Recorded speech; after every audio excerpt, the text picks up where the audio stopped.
So a long time ago, my kids used to ask me if I was born, before the tin can,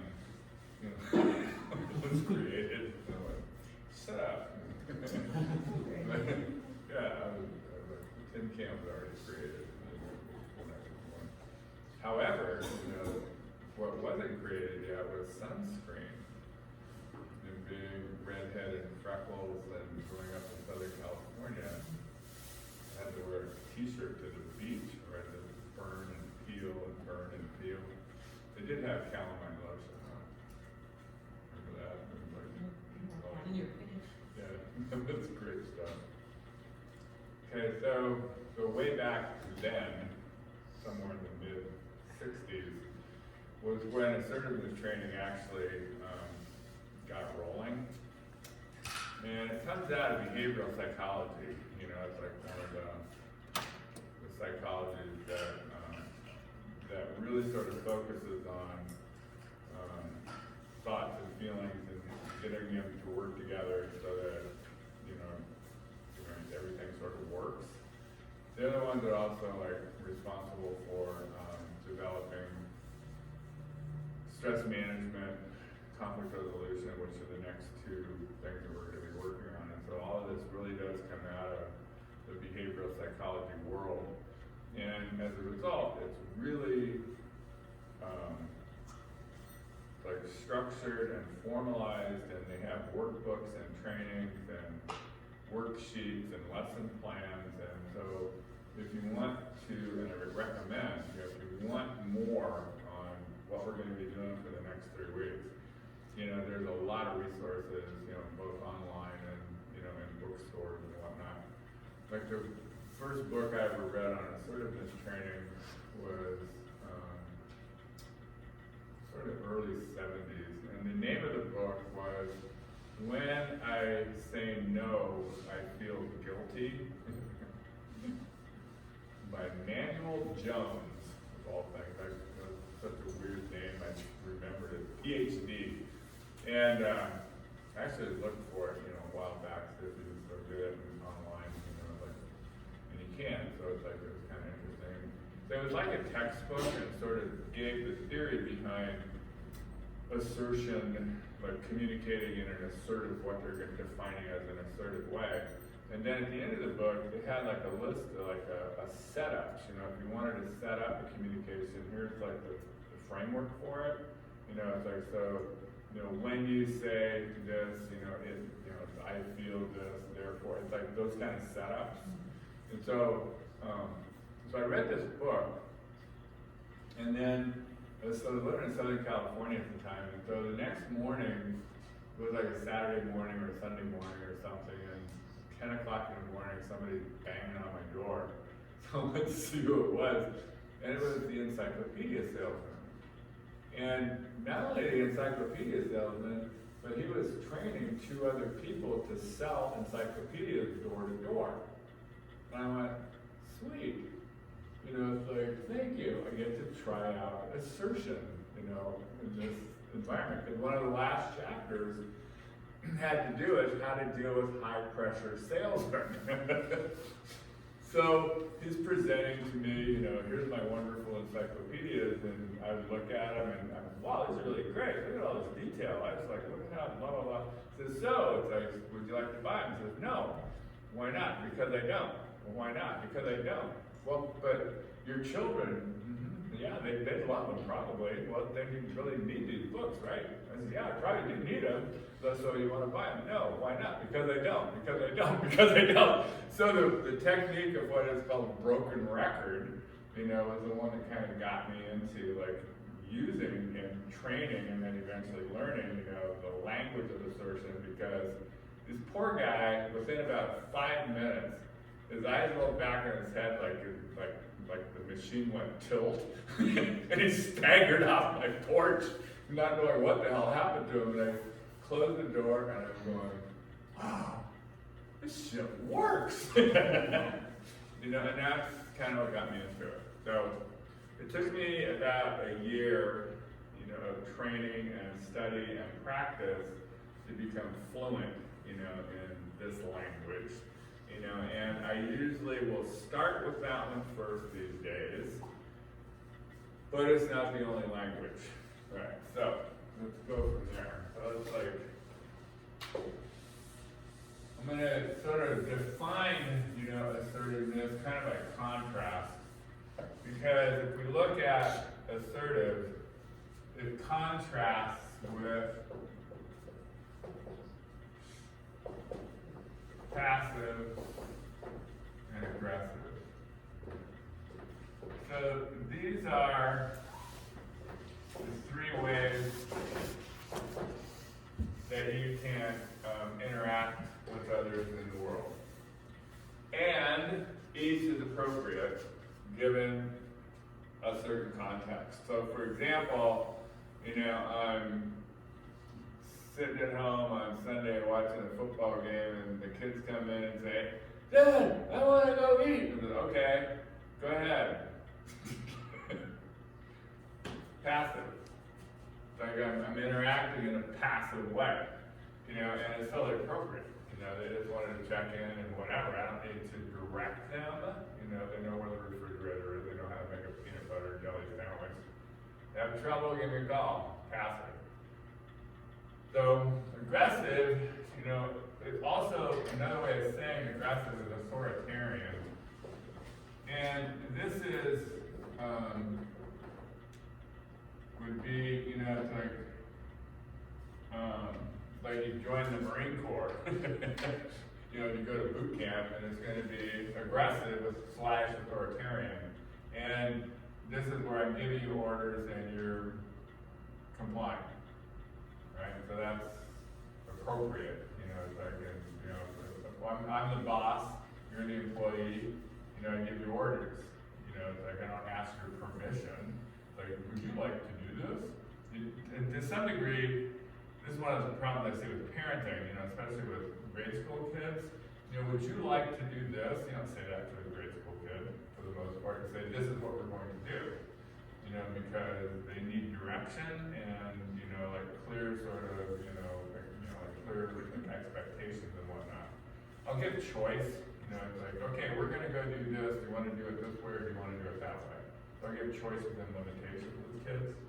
But for the most part, I'm more directive, authoritarian. It's directive. You know, it's like, you know, I'm getting kids to do stuff, you know, in a certain kind of way.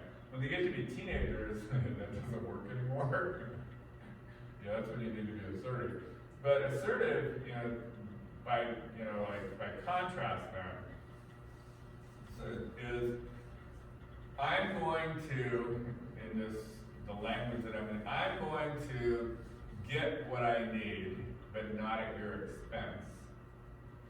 And I'm going to encourage you to get what you need, but not at my expense. So that's like this mindset that goes with assertive. The mindset then that goes with aggressive is I'm going to get what I want, period. Whether I have to run you over or not. You know, it's like, that's, you know, it's like how that goes. Passive, like, you get to get what you want, regardless of what happens to me. Right, you can run me over, that's passive. All right, so, what the question typically is at this point is like, what about passive aggressive? So passive aggressive is I'm going to pretend to let you run over me while I stab you in the back. You know, so that's kind of what's happening there.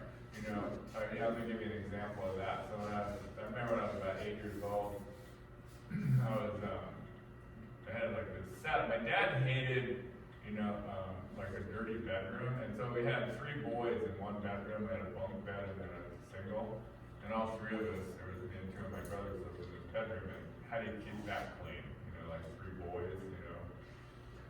So it was always a mess, and you'd always get mad about it and make us clean it up and whatever. So there was this one time and that I had, you know, he came in and started yelling at me about, and I was the oldest, so I was in charge of making sure everybody got the room clean.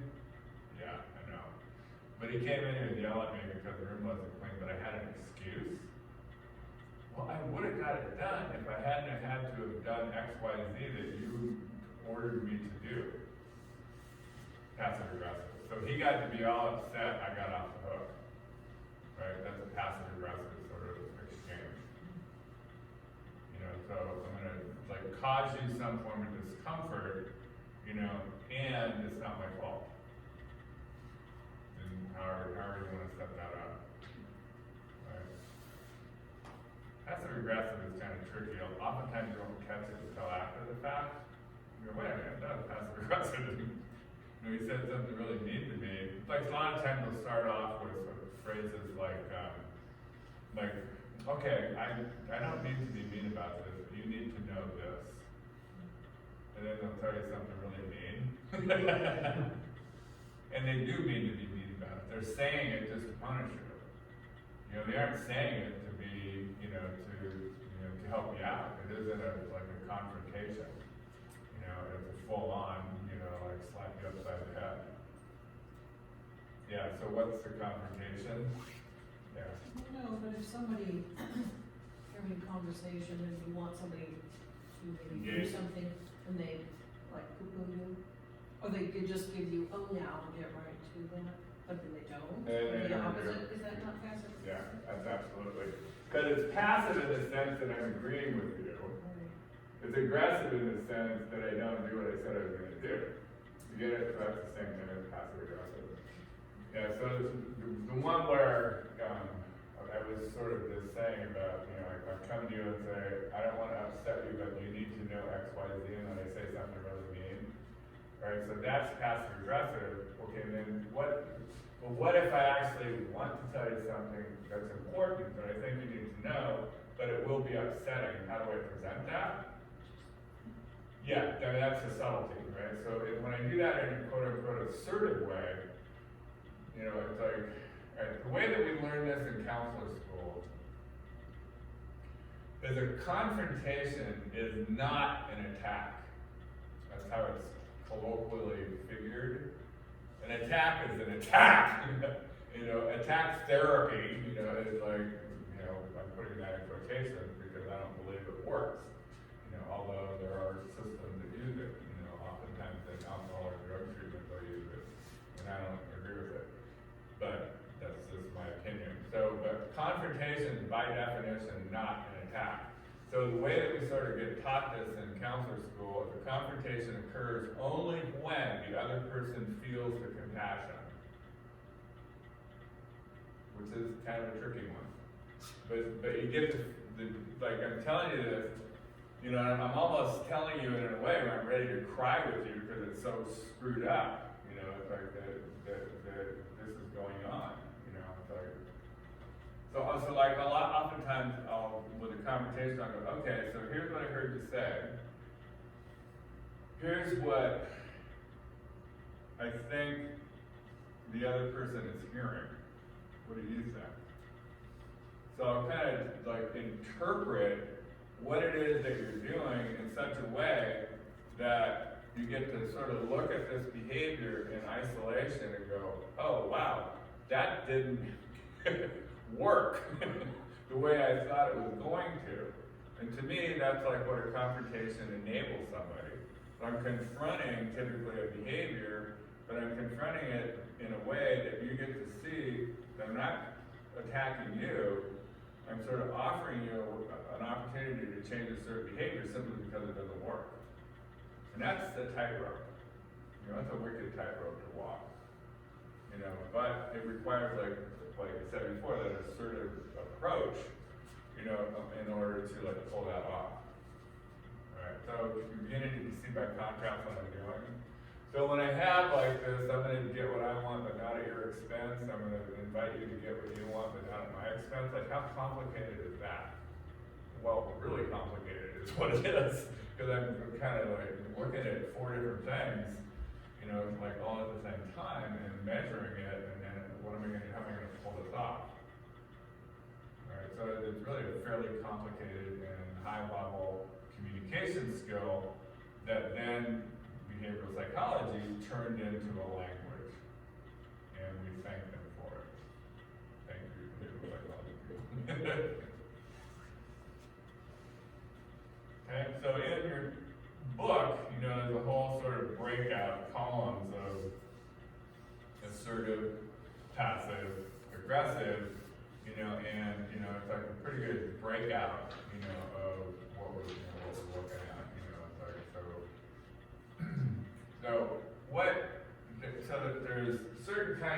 pieces to this in this language. You know, and so some of the things that, you know, you probably heard me say over, you know, over the weeks and months and whatever, there's certain phraseology, certain, you know, phrases or words we typically are going to avoid, not because of the literal meaning of the word, but because of the connotation of the word typically. So one of them is why. So if I ask you why did you do that? It's a request for information, right? I mean, literally, that's the kind of, you know, the denotative value of the word why. It's a request for information. You know, like, give me the reasoning behind this particular activity or whatever. You know, that's what it means, literally. The connotative, in other words, the feeling, the punch that goes with it, is a guilt trip. So we avoid why because it has become, you know, a guilt trip. You know, because it's kind of how you grew up. Why did you do that? You know, guilt, guilt, guilt. So we avoid why.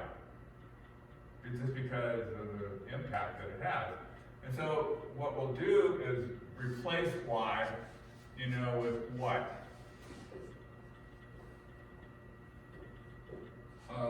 How come, or other more neutral terms. So it's like this, we'll avoid why and replace it this way. In other words, what we're going to avoid is should. Okay, again, why? Why?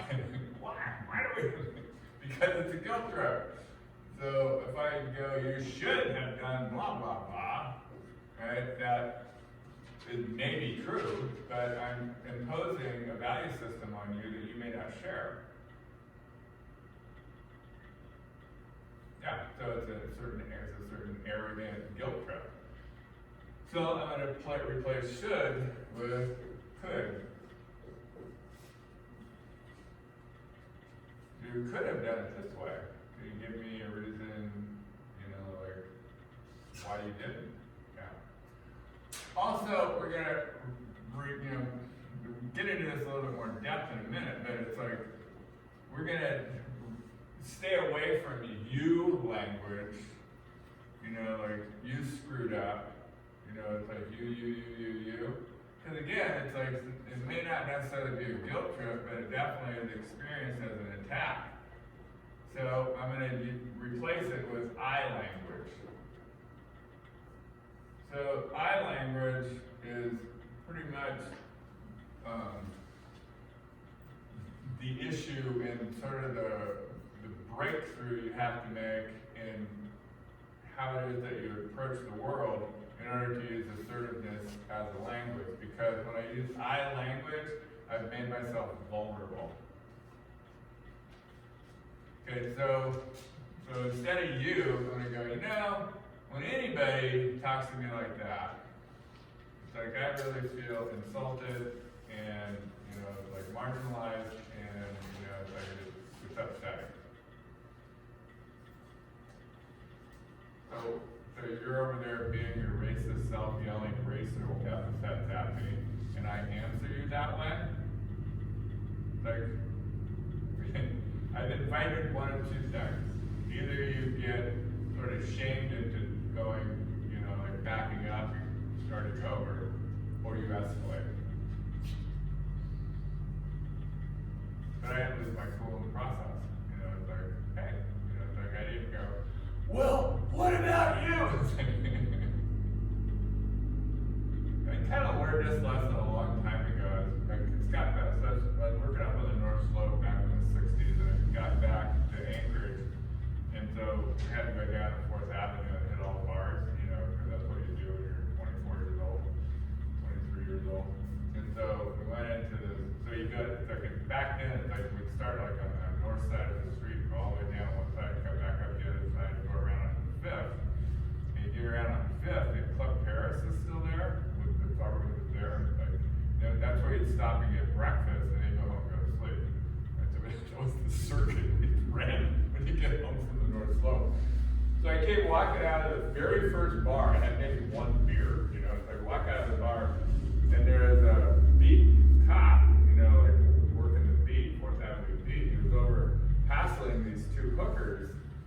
And so I was like walking out of the bar with my friend of mine, the guy I worked with, and I went, dude, why don't you leave them alone? They're just trying to make a living. And so the cop turns around and he goes, what are you, some kind of nigger lover? I went, whoa, dude, are you some kind of racist pig? Guess he ended up in jail. Wow. So, rather than using I language, yeah. So that's when I learned not to do that. I wasn't even lit in one lousy beer, you know, so that was exciting. So, you got the intro for this? Yes. Okay. We're going to do some fun exercises in a minute to sort of help this get, to help like cement this in. Okay, so but first, like the basic setup features for assertiveness training, you know, like I'm going to use an assertive communication is I think, I feel, I want, I need. Okay, so I'm opening up and making myself vulnerable. So this is the reason why we typically don't use assertive language, is because I'm making myself vulnerable to an attack. It's like, so I tell you, wow, it's like that, you know, like when people do that, you know, it's like, I feel this. And then I can get ridiculed because guys aren't supposed to feel certain things. Or it'll get interesting, like, why do you have to be so sensitive about that? Like when I do women's self-defense classes, we get into this a little bit and from a different point of view, but like, what are the ways that guys will typically, you know, bully women? You know, it's like, they'll come up and grab you and you go, don't. It's like, I don't appreciate that. Why do you have to be so sensitive? Why do you have to be so mean? It's like all of a sudden you're under attack for what you think, feel, want, or need. So that's the problem with assertiveness as a language, is that you're making yourself vulnerable, you know, to an attack. So again, this is like where you choose, like if we go out in the parking lot and the bad guy shows up with a knife and says, give me all your money, I'm not gonna say, wow, this really makes me feel uncomfortable. This is not the language of choice in that situation. I'm gonna either give him all my money or kick his ass. I'm gonna passive aggressive. This is not the language that I'm going to use. So again, I'm going to have to look at the context that I'm in so that I don't open myself up to, you know, people that aren't safe. You know, it's like I'm just not going to do that. Why would I do that to myself? So I'm going to avoid, you know, I want, you know, I think I feel I want, I need, I'll sort of avoid those setups, you know, in company, you know, in a social situation where the people are not safe. And I'll know that how? Well, they're already ridiculing everybody else. Yeah. And so we get into that. We talked about this a little bit somewhere along the line. I don't remember when we did this, but when we were doing abuse dynamics. It's like, what's the difference between bullying and bantering? Remember we were talking about that a little bit? So it's like, yeah, it's like, that's like that weird sort of fuzzy line that in male, typically it's male communication, bantering can be a way of showing affection, but if you didn't know that, it would look like bullying, or name calling, or some form of verbal abuse. Okay, so, yeah, it's like, I'm gonna like, okay, where is this leading?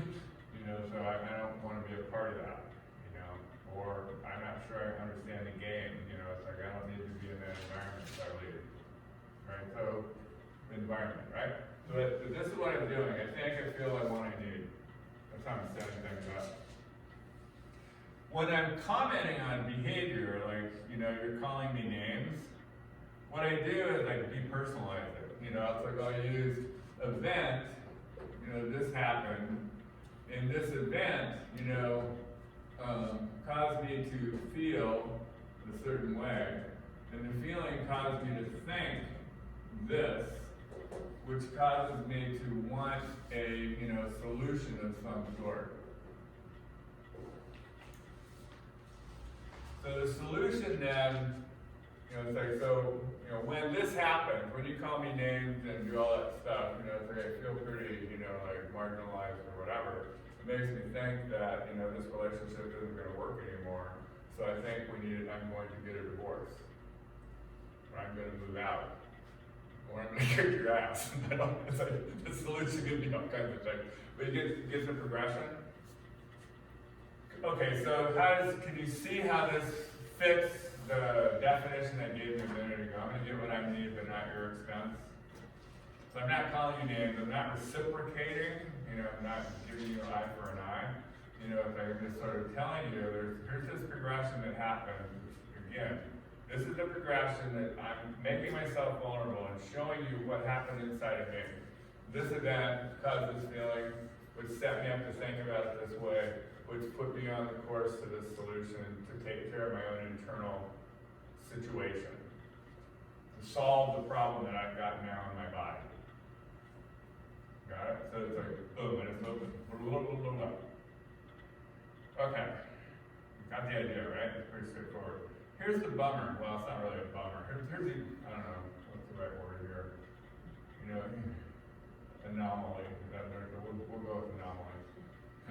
In the brain research, guess what they found out? Assertion is the language, the internal language that women are born with. Yeah. Men are born with what? Authoritarian. That's our internal language. So you're born with. That's why it took me a year to learn it. They had an overweight authoritarian. Yeah, it's really the internal language of women is really assertive, assertive language, Because it's like, so I do this sometimes, but I'll send the guys out, on an imaginary quest to go find out what are the best widgets in town. And then I send the women out to go find what are the best widgets in town. So they go out and do this. So they come back, and so I have them give me a report. So the men will give me a report. Well, we did a diligent search of all the widgets, that are available, in Anchorage, Alaska. And here it comes. The best widgets are blah, blah, blah, and you can get them here. So the best widgets are, it's like God is now speaking. This is an announcement from on high. And blah, blah, blah. So I get, from the women, we went out and did a diligent search. We think they'll own the communication. And that's another way of thinking about assertiveness training. You're owning the communication. In other words, this is what I think, this is what I feel. It's owned communication. When people are talking in these, grand sort of, it's like the best widgets are, or these generalities like that, it's like, I want you to, in the future, somehow or another, plug it into your brain. When you get those kind of statements from on high, you need to go, okay, what's the research? Who said so? It's like, who's the author of that statement? It's challenging. Cite your sources, please. Cite your sources, please. Yeah. Yeah, because it's like, because you just get, there's a way to just bludgeon you. This is the way it needs to be. Okay. This is one place where I actually will say, why? Why does it need to be that way? Yeah. It's like, really, if you do any of this at all, so you get research into this and start training in assertiveness training, and you sort of look at the dialogue we're having in society about whatever political issue or social issue, you just want to shake your head and go, oh my God, no wonder everything's a mess. People can't even communicate in a way that makes sense. So that's how I want to do it. When this happens, in other words, I'm talking about whatever the event is, not when you do this. I can say that, but it doesn't work as well because she is gonna experience the you statement as an attack. And even when you do it right, they can still experience it as an attack. Like, I remember one girlfriend I had a long time ago, I finally got to the point where I told her, I said, okay, so it's gotten to the point where I realized I just cannot live with an alcoholic, I gotta go. And she started throwing stuff at me, like a can of peas. So they'll experience it as a threat. How they experience your assertive communication is not on you. That's on them. How they experience it, like, so it's just throwing cans of peas at me. They're like, oh, this sort of confirms that I need to go now, sooner rather than later. So, that's the idea.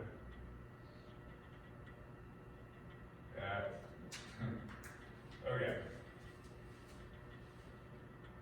Got that set up. This piece is kind of straightforward, right? Makes sense? Okay.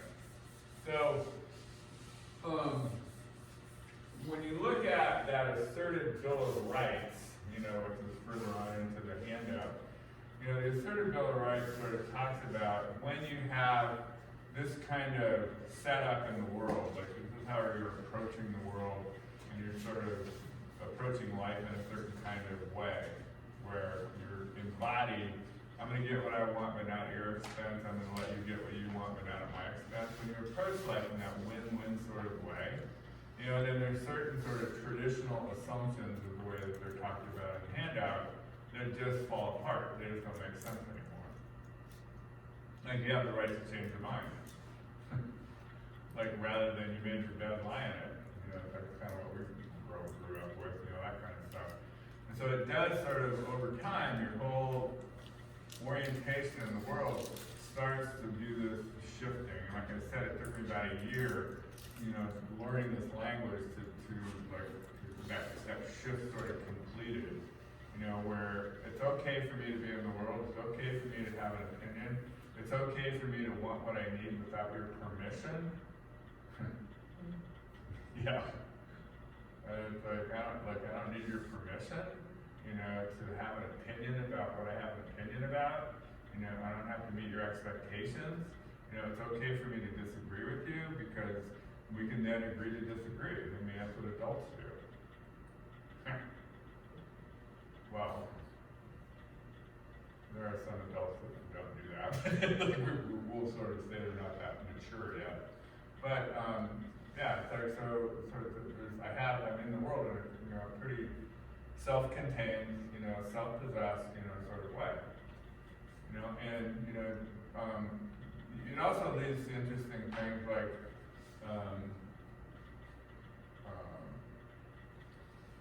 so let's say you tell me that you hate football. So if I watch football on Monday night, it's like, it's going to make you mad and you're going to punish me with the silent treatment until Wednesday. That's horrible. It's a bad example. I guess like we have to do a bad example. But that's true though, it happens. Yeah, okay, but you get the idea here. It's like, so I have something I like to do, and you don't like it for some reason, right? So rather than us working out a win-win, you punish me for it. Yeah. So it's like, so then what I'm going to do, if I'm susceptible to it or I'm worried about what you think, I'll not do it anymore. But in not doing it, I start copying a resentment that I can't do it. And then sooner or later it builds up, 5 Monday nights went by and it's almost, football season's almost over. So sooner or later it'll build up more. Right? So it's like, so I have to assert, okay, sorry, but I'm going to watch Monday Night Football or I'm going to cop a resentment and that's not going to go well. So what can we do to make it okay with you? So I'll offer, to trade.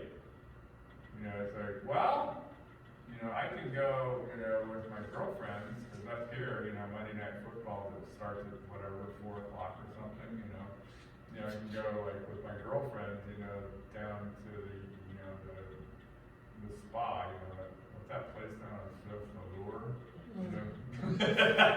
We can go down there on Mondays and, you know, and get a sauna and a massage and a mud bath or whatever they do down there. Okay, win-win. So, yeah. So see, I'm not gonna, again, with the assertive communication, I'm not backing off. But I'm not gonna run over you either. That's the beauty of this. If you're open to playing the game. You know, it's like, so often, you know, I said, I'm sorry, this is non-negotiable, I'm gonna do this. You know, it creates World War III on the other side of the equation, you know, rather than inviting the negotiation. Okay, I'm gonna do this, what do I need to make it, you know, so that you're okay with it? So we just work that out, because I'm going to do this, this is important to me. Why is it important? I'll never be able to explain it to them if you don't already know. So that's like one of those weird ones right there. You know, it's important because it's important. You know, it's like it's the way it is. Okay, you got all that? Good. So, one of the key pieces, and I'm going to introduce this today, and we're going to play around with it, because next week when we get into conflict resolution, it becomes a crucial piece in conflict resolution. So, active listening.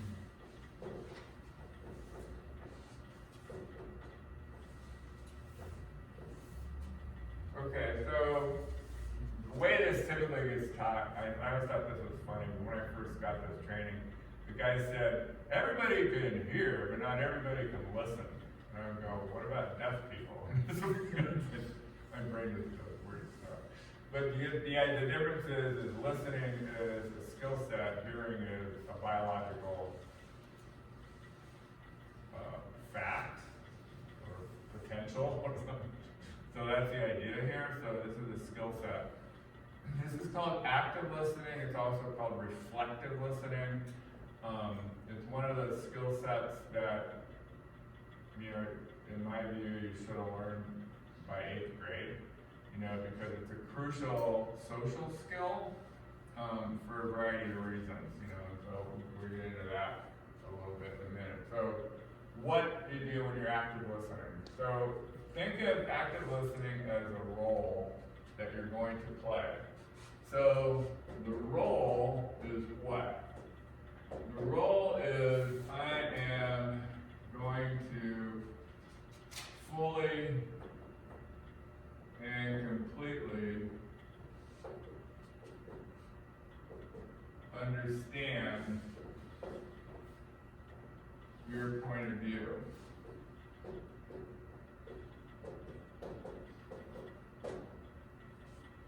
I'm going to fully and completely understand your point of view. Okay, that's my job. Basically, it's a job description or a role that you're going to play.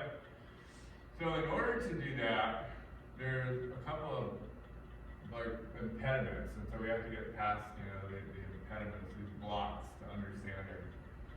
Okay, there's actually a whole list of, in the handout I gave you, the blocks to listening, and some of them are pretty entertaining. But the first one that that's not in there, you know, is this problem. Understand. So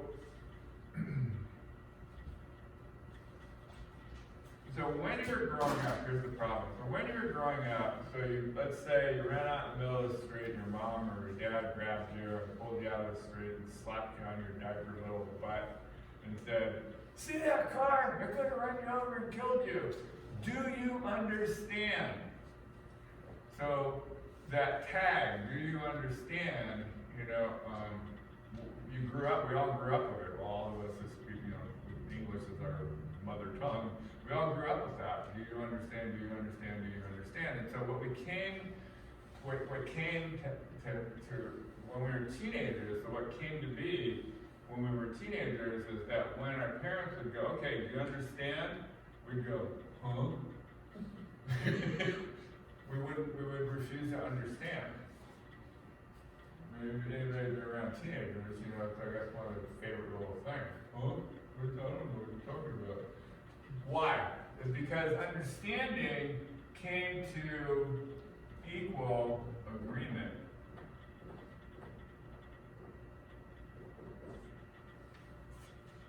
That's why. So when I say, do you understand, what you hear is, do you agree? Right? So it's like, you know, you get this in the military, the HUA, you know, it's like, you know, heard, understood, and agreed. That's actually what that means. It's an acronym, you know. But they break it into two parts: heard, understood, and I agree. Boom, boom, boom. So they have to be broken out. I can fully and completely understand your point of view and completely and utterly disagree with it. Yeah. You have that capacity with abstract reasoning to do that. You know, abstract reasoning kicked in around 12 or 13 years old. So from that point forward, you can hold contradictions in your mind. Before that, you couldn't. You know, your brain just wasn't developed enough. So I can understand your point of view all day long and totally disagree with it. This is what true statesmanship is all about. You know, it's like when you argue a point of view, you know, you can have like, you know, it can be strongly pro-life, for example, pro-choice. You know, it's like I can argue either of those points of view, you know, and not have to put you down. Right? Because it's like what we're going to do with active listening is that through and we'll do this next week, through the process of understanding your point of view and you understanding mine, we can find common ground. Like with pro-life, pro-choice, where's the common ground? Unwanted pregnancies.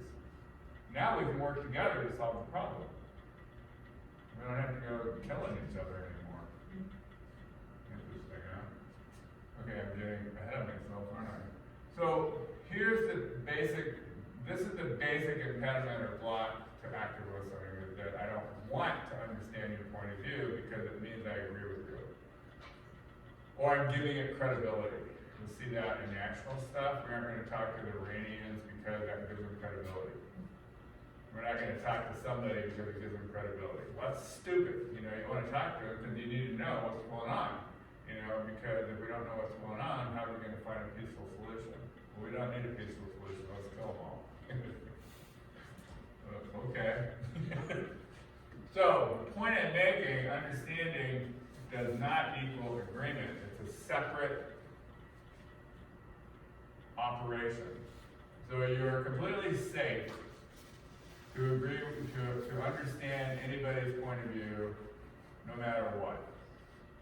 You might be disgusted by it. You give up nothing by understanding another person's point of view. In fact, when I take the effort to understand your point of view, I'm sending a bunch of really cool messages. One, I care enough about you to listen to what you have to say. Two, I think you're valuable enough to even understand what you have to say. So that three, all of your defenses drop. And you aren't going to be defensive. So now, four, we could have a freaking conversation that might have some kind of value. By understanding or listening, I meet your emotional needs. I'm giving you attention, I'm giving you a sense of, like acknowledgement, right? I'm meeting your emotional needs, which means your defenses drop. I learned this lesson when I was a bouncer.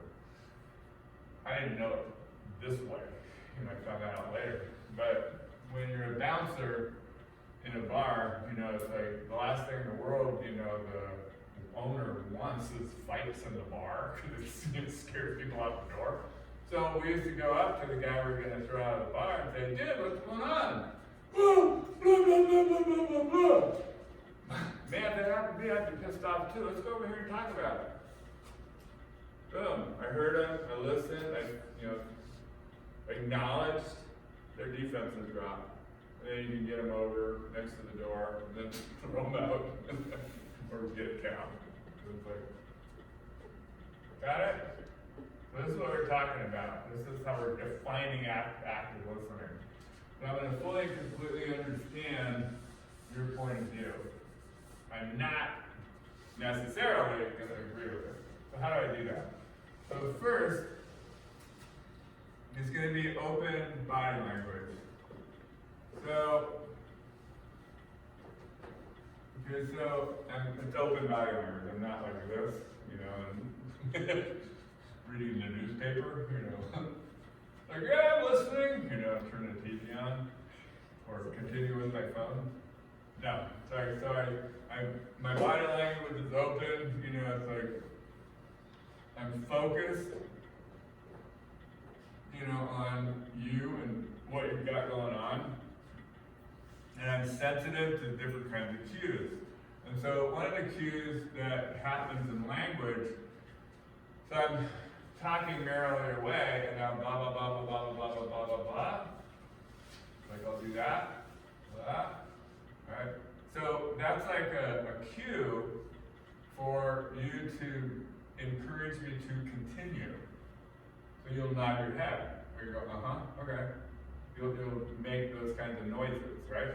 So I need those encouragements to continue. So you encourage me to continue by staying with sort of the flow of the language. Da-da-da-da-da-da-da. Yeah, got it. You know, it's like, so, nod your head, whatever. I mean, it's like, this isn't rocket science. I'm just highlighting things that you already know or you already do. And this is, you know, this gives you the opportunity to actually consciously do them. Okay, so another thing I'm going to do that's sort of counterintuitive is I interrupt immediately for clarification. So, yeah, if I lose the train of thought, go, whoa, whoa, whoa, wait a minute, I lost you. I got you to this point. That's where I lost you. Right, so I'm not interrupting to counter you. I'm interrupting for clarification. And I do it immediately. And I usually do it like this. I'm like, whoa, whoa, whoa, slow down. I lost you right here. Because what's the alternative? I wait for you to finish, 5 minutes later I go, I lost you 5 minutes ago? You know, it's like, no. So, but this is one of those things where, you know, it's not polite to interrupt people. Well, can you see it would be even worsely impolite? There's an interesting adverb usage. Worsely, worse to interrupt and not interrupt, you know, so you interrupt immediately for clarification. They actually did study, this is a little sidebar here, families that interrupt each other frequently are actually healthier families. They found in some study, you know, wherever they found it. So, but the interruption isn't, the interruptions are clarifying interruptions. Or with family stuff, it's like interruptions are usually comic relief as well as interruptions for clarification. So it's a different form of interrupting. And then 5, it's like what I'm going to do with active listening is I'm going to reflect or repeat back or summarize what I heard you say so that you know that I understand what you said. So it kind of completes the transaction of me, I am going to understand your point of view. So it's like, how do you know I understand your point of view? Well, you summarize what I heard you say was blah, blah, blah. Then I can correct whatever it is that you might have gotten wrong. And then I repeat that back too. It's like, okay, so what I missed was blah, blah, blah, so what, blah, blah, blah, blah, you got it? So I got it now? And you go, yeah, you got it now, good. Got it? That's like active listening. I mean, Good. yeah, no, it's not even, like, yeah, you got it. Right, this is, again, it's not rocket science. I mean, this is really stuff, like I said before, needs to be taught in the industry. All right, here's what you don't do, just so you know. Well, let me star it. Like, here's what you can do if you're a counselor, or a mentor, or, you know, like a teacher or whatever, parent maybe, is interpret. really taking a risk with an interpretation. So when I interpret, I'll do this frequently as a counselor. I go, okay, what I heard you say was blah, blah, blah. What I think you meant was blah, blah, blah. Right, that's an interpretation. Yeah, you can get into deep, deep trouble with that one. What I really hear you saying is something else. So, oftentimes though, the interpretation opens up, like awarenesses, that the other person, didn't have before. So it's a valid thing to do, but I'm going to typically summarize first, just to get the benefit of the summary before I go to interpretation. And oftentimes, if I'm really worried about it, I'll ask permission. So I'll say, okay, here's what I heard you say. So I think you mean something else. You want to hear what I think? I'll do that. You get permission first. Because if you give me permission to say something bad about you, then it usually goes better. It doesn't like smack into your defenses as quickly because you asked for it, right? So this is active listening. All right, here's what we're gonna do. What you're gonna do. 2, 4, 8. So 2, 3, 6, 9. We got an odd number. So the one of you will be in threes. So you're gonna do.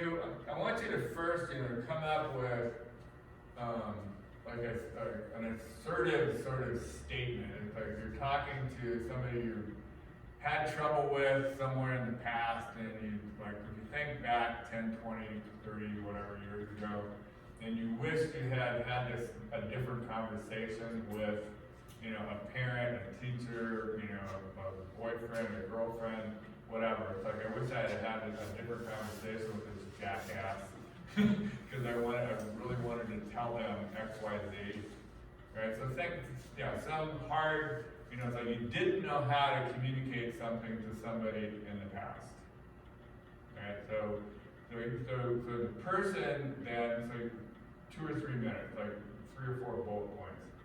Your active listener will then understand your point of view, right? So you get the opportunity to deliver, an assertive sort of comment about what, it's like this happened, right? What I did a minute ago, it's like, so there's an event, then there's a feeling, then there's, a thought process, and then there is a solution. So the person talking is going to do this about something in the past. And so you're going to pretend like the person listening is, the person you're delivering this to.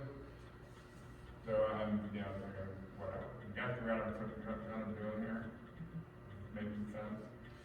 Okay, so, and then you just trade, so you do like, you get into their head, here's what like here's the event, so you get into there. Basically, the person doing the listening is walking a mile in the other person's moccasins, and then saying, okay, here's what I saw walking in your moccasins. Here's what went on. And then you'll notice when you do this, it's going to take you, whoever's doing the listening, it's going to take you a moment to get out of their moccasins and back into your own point of view. I want you to just kind of notice that. I timed it because I do active listening for like a job description, right? And so it takes me 6 seconds to get back into my own point of view. Yeah. So just kind of notice there's that time lag when you're over there in their point of view, seeing things from their value system and all the rest of it, and it takes them a moment, 6 seconds or thereabout, to get back into your own point of view. And just kind of notice that. How that works for you. And then the other person does the same thing. So write something down, so you have like a script that you'll follow, or at least have in your head. Or if you need a piece of paper, she's got all my paper, good, like a piece of paper. And then you just like write something down about here's my script. I'm going to talk about this particular event, that crazy ass boyfriend that I had when I was back in 10th grade, whatever. I wish I'd have told him this back then. And then, you know, it's like, so, I don't know, it's like, I'm gonna leave Kevin with you to break it up a little bit and two, that'll work. And then when you're ready, you know, to sort of, you know, play with this. That's the idea. Any questions?